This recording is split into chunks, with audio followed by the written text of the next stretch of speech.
आदरणीय मेरे प्रिय दोस्तों, गुरु प्रेमियों और भक्तों, आज हम सभी गुरु हरकिशन जी जो 8वें गुरु कहलाते हैं उनकी जयंती मना रहे हैं। और दोस्तों, उनके बारे में मेरा यह कर्तव्य है कि आप तक उनके बारे में जो कुछ भी वृत्तांत मुझसे बन सका मैं आप तक पहुंचाने की कोशिश कर रहा हूं। दोस्तों, हर एक गुरुद्वारे में गुरु हरकिशन साहब का गुरु पर्व मनाया जा रहा है। अखंड पाठ रखे जा रहे हैं और जगह जगह कीर्तन और भंडारे की लड़ी लगी हुई हैं। दोस्तों, आपका भी अगर समय मिले तो गुरुद्वारे अवश्य जाइए। वहाँ गुरु जी के दर्शन करने, मत्था टेकने और उसके बाद लंगर छकने से आपका भी परोपकार होगा। गुरुओं को दोस्तों हर कोई नमस्कार करता है, प्रणाम करता है, क्योंकि गुरु गद्दी हर किसी के नसीब की बात नहीं होती। तो दोस्तों, आज इस वृत्तांत में 8वें गुरु हरकृष्ण जी के बारे में आपके समक्ष यह वृत्तांत रख रहा हूँ। इसलिए उम्मीद करता हूँ कि आप सभी बने रहेंगे इस वृत्तांत के अंत तक। दोस्तों, 8वें गुरु हरकिशन जी का जन्म 7 जुलाई 1656 को कीरतपुर जिला रोपड़ पंजाब में हुआ था। आपके पिताजी का नाम गुरु हरिराय जी और माताजी का नाम कृष्ण कौर था। केवल 5 वर्ष और 3 माह की यानी कि 5.25 साल की छोटी सी अवस्था में पिता हरिराय से गुरु गद्दी का उच्च आध्यात्मिक पद प्राप्त होने के कारण श्रद्धालु और भक्त गुरु हरकिशन जी को प्यार से बाला प्रीतम भी कहते हैं, यानी कि बाल गुरु के नाम से जाने वाले गुरु हरकिशन जी हैं। गुरु आयु से नहीं, ज्ञान और अपने अंदर प्रदीप्त दिव्य ज्योति से महान होता है। अम्बाला से आगे पंजोखरा गांव में एक घमंडी पंडित रहता था। इसका नाम किशन लाल था। दोस्तों, कीरतपुर से दिल्ली जाते हुए गुरु हरकिशन जी पंजोखरा रुके। पंडित किशन लाल ने आकर गुरु जी से कहा कि इतनी छोटी सी उम्र में ही आपको गुरु गद्दी मिल गई है, आप स्वयं को गुरु कहलाते हैं, और अगर आप में वास्तव में ईश्वर की शक्ति है तो आप मुझे गीता के अर्थ करके सुना दीजिए, तभी मैं आपको गुरु मान लूँगा।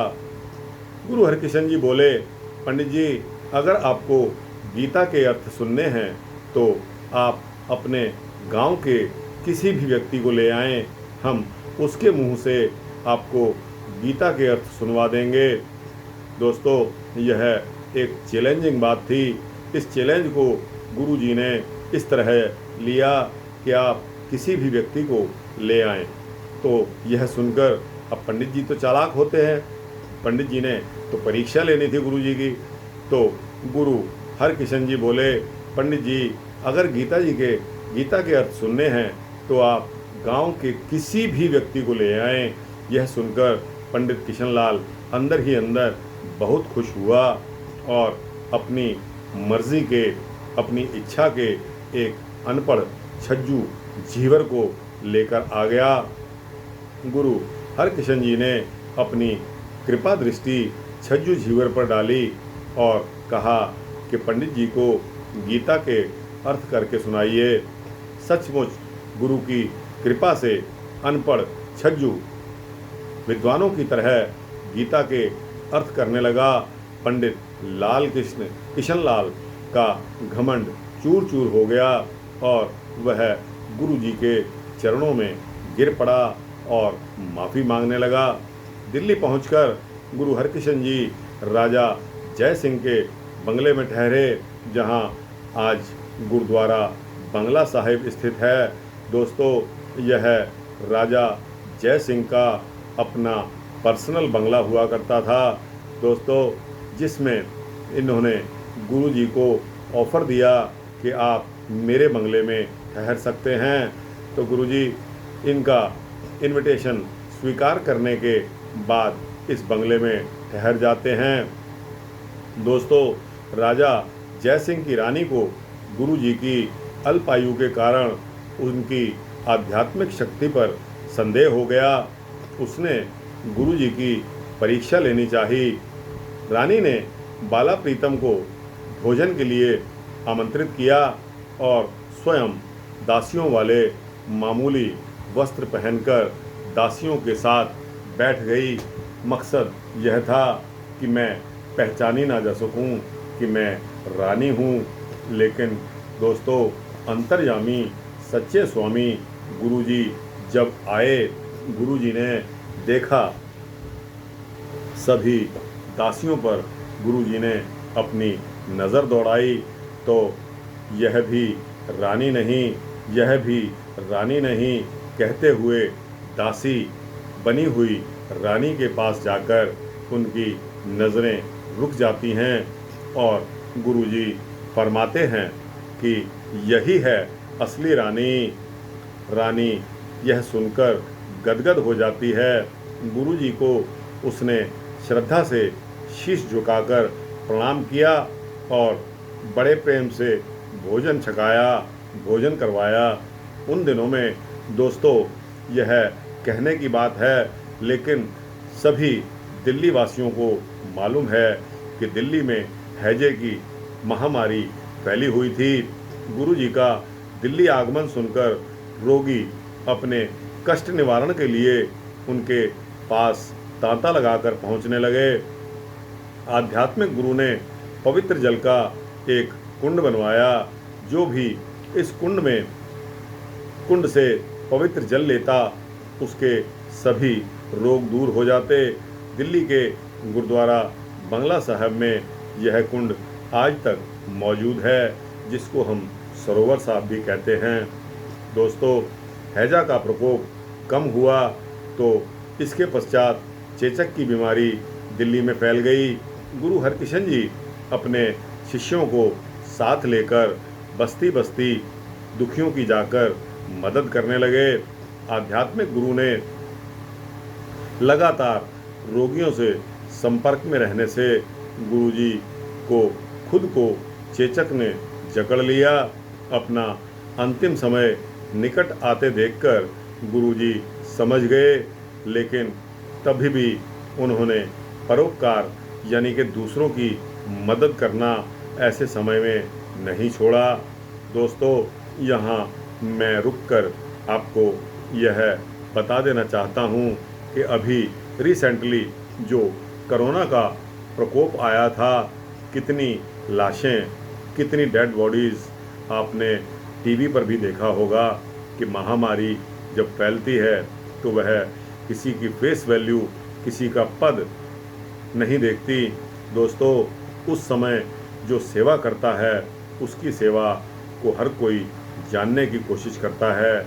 उसी की सेवा को नमस्कार है, कोटि कोटि प्रणाम है। आपने देख लिया होगा कि सिख लोग ऐसे समय में भी अपनी कारें, वैन लेकर किस तरह लाशों को धोते रहे, किस तरह कोरोना इन्फेक्टेड पेशेंट्स को अस्पताल पहुंचाना, अस्पताल से वापस लाना। दोस्तों, किसी भी व्यक्ति ने इतना जोखिम नहीं उठाया कि जिस किसी को पता लग गया कि इस गाड़ी में कोरोना का पेशेंट बैठा है तो उस गाड़ी में किसी भी अन्य व्यक्ति ने बैठने की हिम्मत तक नहीं करी। लेकिन ऐसे माहौल में भी गुरु के प्यारे सिखों ने, गुरु के सेवकों ने डेड बॉडीज उठाई, उनका संस्कार करवाया, उनको हॉस्पिटल तक पहुंचाया, उनका वापस लेकर आए। दोस्तों, यह सेवा कम है। ऐसे गुरु प्रेमियों को, ऐसे सेवकों को कोटि कोटि नमन। तो दोस्तों, अपना अंतिम समय जब गुरुजी का आया तो गुरुजी को पता लग गया, तो इसके पश्चात गुरुजी ने संगत को आदेश दिया कि बाबा बकाले कहकर उन्होंने अपना श्वास छोड़ दिया, जिसका अर्थ यह था कि मेरे पश्चात मेरा उत्तराधिकारी गुरु बकाला गांव में आपको मिलेगा। और जिस स्थान पर गुरु जी के पार्थिव शरीर का अंतिम संस्कार हुआ, वहाँ उनकी स्मृति में गुरुद्वारा बाला साहब बना हुआ है, आज भी सुशोभित है। दोस्तों, आश्रम से आप बस अड्डे की तरफ जब जाते हैं तो गुरुद्वारा बाला साहब वही गुरुद्वारा है जहाँ गुरु जी के पार्थिव शरीर का संस्कार हुआ था। वह महामारी का समय था और दोस्तों, गुरु जी ने परोपकार करते हुए, लोगों की सेवा करते हुए, महामारी के लोगों को बचाते हुए खुद इन्फेक्शन ले लिया, अपने सिर ले लिया। और दोस्तों, गुरु जी इन्फेक्शन के कारण यहाँ से, दुनिया से खुद चल बसे, यानी अपनी जान हथेली पर रखकर गुरु जी ने ऐसा परोपकार करके दिखाया जो कोई भी व्यक्ति नहीं कर सकता। दोस्तों, ऐसे महान गुरुओं को कोटि कोटि नमन। जय गुरु हरकिशन साहब जी, 8वें गुरु, आपको शत शत प्रणाम, कोटि कोटि प्रणाम। दोस्तों, यह हर मानव का फर्ज बनता है कि परोपकार करे।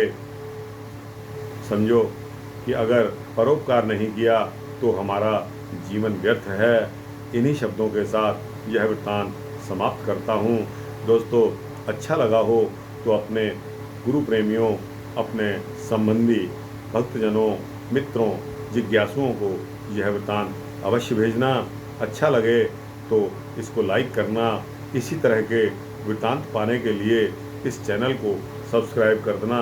वाहिगुरु जी का खालसा, वाहिगुरु जी की फतेह।